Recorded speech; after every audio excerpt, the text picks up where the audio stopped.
It's really interesting to hear Evander Kane talk about an injury that he's been dealing with all season long ahead of that game. It doesn't affect my shoulder or my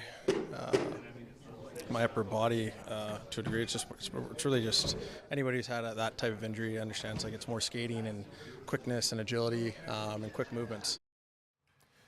So his sports hernia.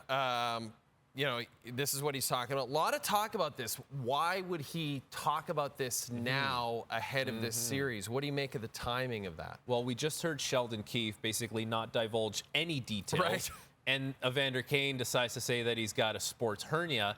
The only thing it's going to do is let the opponent know that you are playing a little bit shorthanded. You can't move the way that you normally would. And with playoff time, you're just taught always to be super tight-lipped about anything, to the point where, if you were taping your wrist before a game, it was like, don't let anyone see that your wrist is taped. That's how secretive, you're always supposed to be.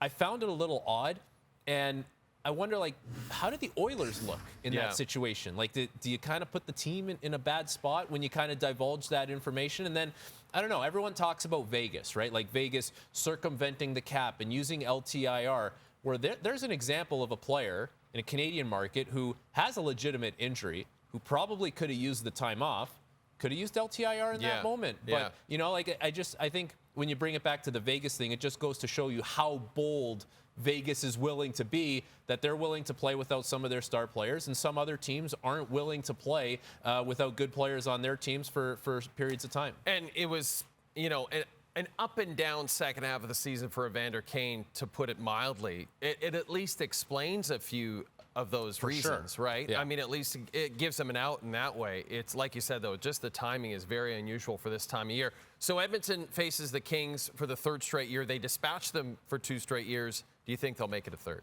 I do. You know what? Edmonton has been overwhelming offensively for the LA Kings.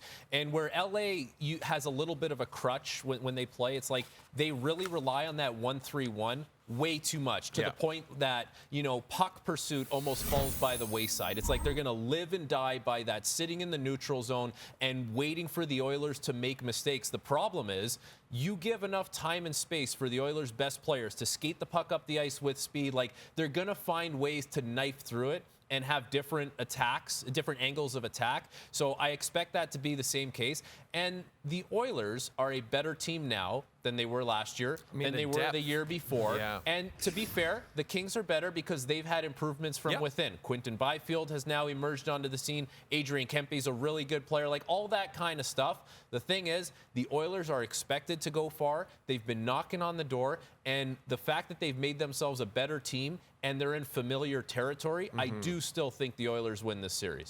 The depth there's no question for Edmonton. You look at the lines compared to even last year, just so much more depth on that third and fourth line.